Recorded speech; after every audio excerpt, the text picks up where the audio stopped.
মানচিত্রের মধ্যে বাংলাদেশ এটা লেখার জায়গা পাওয়া যায় না।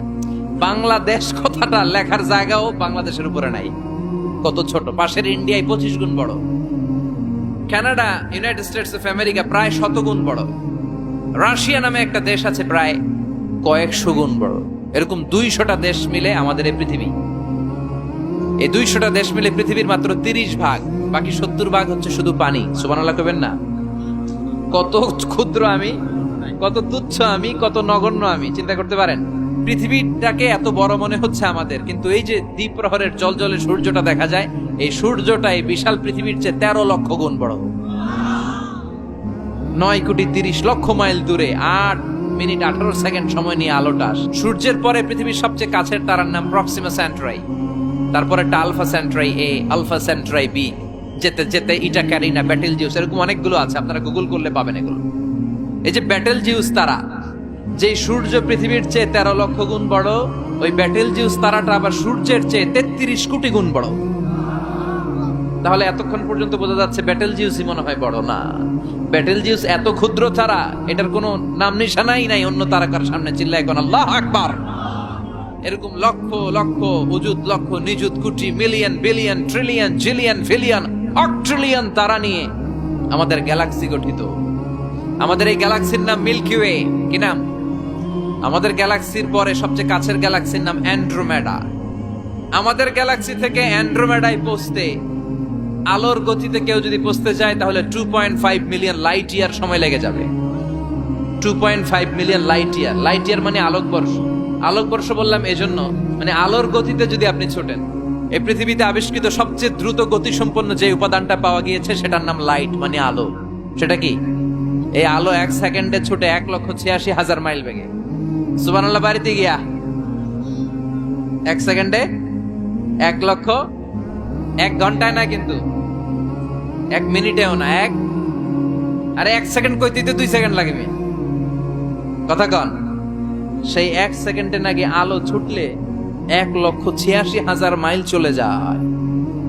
তো এই আলোর গতিতে গতিসম্পন্ন কোন রকেট, যেই রকেট আলোর গতিতে ছুটবে, এরকম কোন রকেট যদি আপনারা বানাতে পারেন, তাহলে আমাদের গ্যালাক্সি থেকে, আমাদের মিল্কি ওয়ে থেকে আমাদের সবচেয়ে কাছের গ্যালাক্সি অ্যান্ড্রোমেডাতে পৌঁছতে আপনার 25 লক্ষ বছর লেগে যাবে। চিল্লায় পড়েন না আল্লাহু আকবার। এই প্রথম আকাশের মহাশূন্যটাকে এরকম তারা দিয়ে সুশোভিত করে দিয়েছে কে? রাতের বেলা তারার মেলা যদি আপনি তাকান অবাক হবেন। এখন তো তারার সৌন্দর্য দেখা যায় না লাইটিং ফাইটিং এর কারণে। আগে যখন গ্রামে আসতাম দেখতাম কি সুন্দর তারা, সুন্দর সুন্দর তারা আছে। সবচেয়ে উজ্জ্বল একটা তারা আছে, এটার নাম ধ্রুব তারা। কি তারা? ধ্রুব তারা। একটা আছে শুক তারা। 60টা তারার একটা চ্যানেল আছে, এটার বলে সপ্তর্ষি মণ্ডল। অনেকে রাতের তারাটারা চিনে না। আগের নাবিকরা আকাশের তারা দেখে পথ চলতো। সুবহানাল্লাহ পড়েন। এই তারকারাজি দিয়ে প্রথম আকাশের মহাশূন্যটাকে সাজিয়ে দিয়েছে কে? এরপরে সূরার প্রথম রুকুর শেষে আল্লাহ বললেন, ওয়াসিররু কাওলাকুম আও ইজহারু বিহি ইন্নাহু আলিমুম বিযাতিস সুদূর আলা ইয়ালামু মান খালাকা ওয়া হুয়াল লাতীফুল খাবীর। আল্লাহ বলেন, তুমি গোপনে কিছু বলো কিংবা প্রকাশ্যে বলো, তুমি যাই বলো না কেন, কথাগুলো শোনে কে? আপনি আওয়াজ করে, এই যে আওয়াজ করে আমরা কথা বলতেছি, শুনে কে? আওয়াজ বন্ধ করে মনে মনে ভাবতেছি, ওইটা মনে আল্লাহ শোনে না? কথা বলেন। 7 আকাশের উপরে আল্লাহর আরশ, ওই আরশের উপরে আল্লাহর অবস্থান। 7 জমিনের নিচেও যদি কোনো পিঁপড়া নীরবে নিঃশব্দে হেঁটে যায়, আল্লাহ বলে এত উপর থেকে আমি ওই পিঁপড়ার হেঁটে চলার পায়ের আওয়াজটাও শুনতে পাই। কেউ যেটা শোনে না, শুনে কে? এরপরে আল্লাহ বললেন, হুয়াল্লাযী জাআলা লাকুমুল আরদা যালুলান ফামশু ফি মানাকিবিহা ওয়া কুলু মির রিজকি ওয়া ইলাইহিন নুশুর। আল্লাহ বললেন, তিনি এমন সত্তা যিনি তোমাদের জন্য জমিনটারে সমতল বানিয়ে দিয়েছেন। জমিনের যেখান দিয়ে প্রয়োজন হেঁটে যাও আর রিজিক তালাশ করো, কিন্তু সবশেষে তার দিকে ফিরে যেতে হবে। ঠিক কি না? জমিনটারে সমতল করলো কে? আজকের এই প্যান্ডেলটা সমতল না? কথা কন না উঁচা নিচা? আজকে এদিকে যদি উঁচা হইতো, এদিকে নিচা, এদিকে খাদ, এদিকে গর্ত, এদিকে আবার উঁচা, বসতে পারতেন? কি সমতল! বিমান থেকে নিচের দিকে তাকালে এটা ভালো টের পাওয়া যায়। মনে হয় সবুজ কার্পেটিং করা, এটা একটা কার্পেট, এটা একটা কার্পেট, কার্পেট কার্পেট, পুরো বাংলাদেশটা মনে হয় যেন আল্লাহ তাআলা সবুজ কার্পেট দিয়ে ডেকোরেশন করে রেখেছে। আল্লাহ বলে সবুজ কার্পেট দিয়ে ডেকোরেশন করেছি দেখে ভেবে নিও না তোমরা বেঁচে গেছো। নাফরমানি আর গাদ্দারি করলে সবুজ কার্পেটের ভিতরে আগুন আছে না নাই? কি মেকানিজম? উপরে কার্পেট, নিচে আগুন। কার্পেটের নিচে কি? আল্লাহ কোরআনে কসম কেটেছেন, ওয়াল বাহরিল মাসজুদ, ফুটন্ত সাগরের পানির কসম।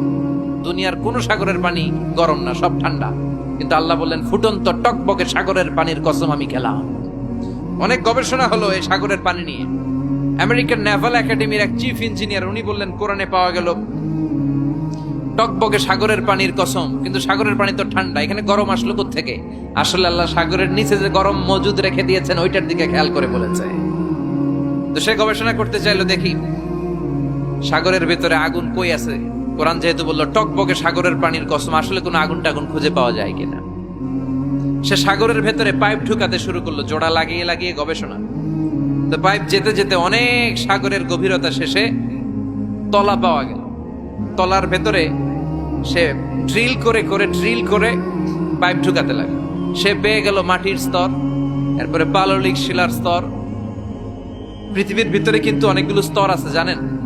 এই যে পানিগুলো আমরা নষ্ট করি, এই পানি কিন্তু খাই, আমাদের পেশাবই আমরা খাই। আমাদের এই প্রস্রাবও যদি পৃথিবীর 4-5টা স্তর শেষে নিচের দিকে চলে যায়, এটা মিনারেল ওয়াটারের মতো হয়ে যায়। এই 4-5টা স্তর মাটির ভেতরে রেখে দিয়েছে কে? পাললিক শিলা, রূপান্তরিত শিলা, আগ্নেয়গিরির শিলা। এরপরে যখন সে পাইপ ঢুকাতে শুরু করেছে, সে দেখতে পেল এই পাইপগুলো গলে গলে গলে গলে পানি হয়ে যায়। এত আগুন, এত গরম, সে তো অবাক।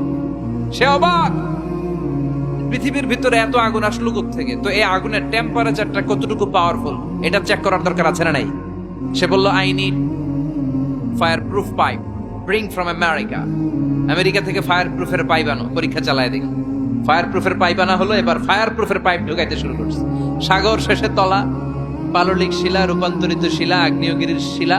ওই আগ্নেয়গিরির শিলার পরে যখন ফায়ার প্রুফের পাইপ ঢুকাতে শুরু করেছে, যেই পাইপে আগুন ধরে না, সে দেখতে পেল ফায়ার প্রুফের পাইপগুলো গলে গলে ধোঁয়া আর পানি হয়ে যায়। তাহলে এই সবুজ কার্পেটিং এর নিচে আগুন আছে না নাই? এই আগুন মজুদ করে রেখেছে কে? সে আল্লাহ বললেন, আমিনতুম মান ফিস সামাই আন ইয়াখসিফা বিকুমুল আরদা ফাইযা হিয়া তামুর। তোমরা কি ভেবেছো নাকি সবুজ কার্পেটের উপরে আনন্দে নাচানাচি করবা, আনন্দে লাফালাফি করবা, কিন্তু এই জামিনটারে মুহূর্তের মধ্যে দোলা দিয়ে দিতে পারে কে? খাসাফ মানে হচ্ছে ল্যান্ডস্লাইড, মুহূর্তে ভূমিটা কেঁপে যেতে পারে, পুরো পৃথিবীটা ফাইদা হিয়া তামুর কেঁপে উঠবে। ট্রেমব্লিং, ভাইব্রেশন শুরু হয়ে যাবে পুরো পৃথিবীটার কাঁপাকাঁপির চোটে। তোমরা এটার উপর দাঁড়িয়েও থাকতে পারবে না। তার মানে নিচে, এই পৃথিবীর নিচে আযাব আর গজব, আগুন মজুদ করে রেখেছে কে? আবার আল্লাহ বলল, উপরের দিকে তাকাও, দেখবা মেঘমালায়, মেঘমালার উপরেও আমি আল্লাহর আযাব আছে না নাই?